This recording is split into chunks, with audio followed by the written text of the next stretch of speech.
So we dive again into my modern fantasy world Americana, where we question what would happen if the FAA had to look out for dragons. Let's get started. So for this project, I started with a quick resin 3D print of the dragon and assembled it. I had to fine tune and sand down some parts to try and get all the seams to be as minimal as possible. Then it was a matter of gluing it up using an accelerant to help speed up the gluing process. So once it was all assembled, I got some automotive filler, and well, for some reason it was really runny, and I mean extremely runny. But once I got it all working, I was able to use it to fill in any gaps the 3D print had, using a toothpick to apply it. So once I was done filling in all those little gaps and it had hardened, I meanwhile was printing the plane on my FDM printer. So I brought that over, made sure everything could be assembled correctly. This was an Airbus A350 model I found online. And once I made sure it would all fit together and it was glued up, next was making sure the wings would fit properly, because I wanted to make sure everything fit before we started going in and damaging the plane. I figured out where I wanted the dragon placement to be and brought out the soldering iron and made sure I had some good airflow and went to town damaging the plane. I heated up the soldering iron as hot as possible so I could basically go in there and just tear apart where dragon scratches and dragon breath would have damaged this plane. It was honestly kind of fun to go in and use the soldering iron not to weld together a print, but kind of tear it apart. After that, I used some clippers to tear at the back wing of the plane to give it like a nice bite had been taken out. After that, it was a matter of airbrushing the dragon.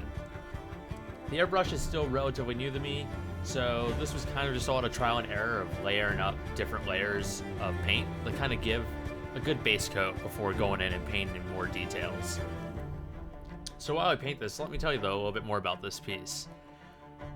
Again, this is all set in our D&D world that we play, which is a 1980s fantasy America. And recently the players had to make a trip across the country on an airliner. So I'd already used Yuan-Ti on a plane as a encounter, and I wanted to throw something different at them. So I figured, why not a dragon? I mean, what would you do if you were stuck in a metal tube in the air when a giant winged beast just started to attack? So the players managed to survive the encounter, but it kind of gave me the idea of what if they didn't? And that's where this piece kind of came from. And it was just a good excuse to get some more practice with the airbrush. I've actually thought about starting a new series where maybe I paint a mini weekly, or maybe I live stream it, just to kind of see my progress of improvement over time. But with that done, it was now a matter of adding some washes to the dragon to really fill in those dark crevices and shadow areas on the mini. I started with the wings using some just army painter washes, mostly relying in green and like a soft tone brown.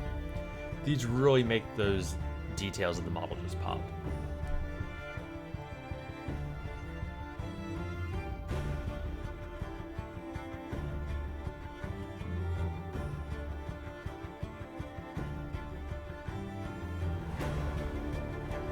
While this was basically finishing up, I then moved on to painting some details on the plane, mostly the damaged marks with some metallic metal paint.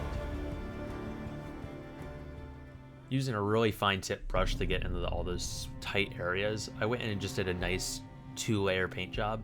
I found that just 1 layer isn't enough to really get that metallic shine, and honestly most paints need to be applied in layers.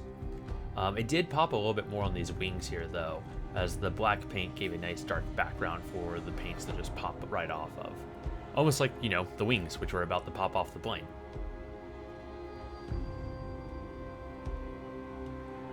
So once all the damaged marks were done, I taped up the tail part of the plane and used some blue paint just to add some more color. I also had some old Reaper paints that honestly have kind of sat for probably 6 years now as I'm getting back in the painting, and a lot of them weren't doing well. It seems like just time had gotten to the best of them, some air had probably seeped in the bottles and sealed them up. But I made do. While that dried, I did go back to the dragon itself and brought some lighter green paint to dry brush details on. I'm still trying to get better at dry brushing. Honestly, I feel like I need probably to pick up some newer brushes. Mine are starting to really give out, and it definitely is not to the fact that I maybe haven't been maintaining them the best. But I also feel like I just need to get some more practice on really controlling the brush here.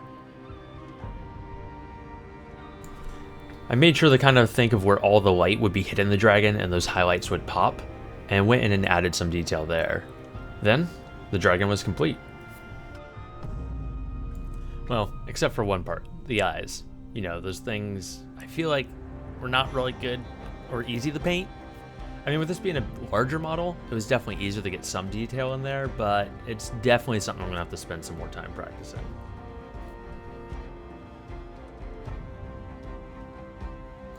Here's also a little more example of me dry brushing on the Mini to show just what I was really doing, though my camera went out of focus. So, still working on getting the setup for painting, and working on getting it so I can do live streams hopefully soon.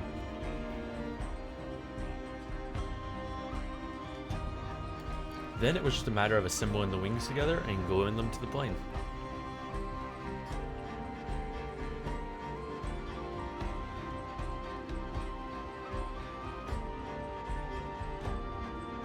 That then brings us to our base. I found this 12-inch wooden circle at the craft store and just did a quick little black spray paint to it and used some leftover acrylic tubing to hold up the plane. Once I found out its placement, I was able to glue it down and use an accelerant, probably a little too much, just to make sure it stays in place. I then used some polyfill to make clouds, and with that, it was honestly a super effective base for this piece. Then all I had to do was go in and retouch some spots on the plane where I airbrushed some dragon flames that had heated up and created some smoke for our engines which were failing while the dragon attacks.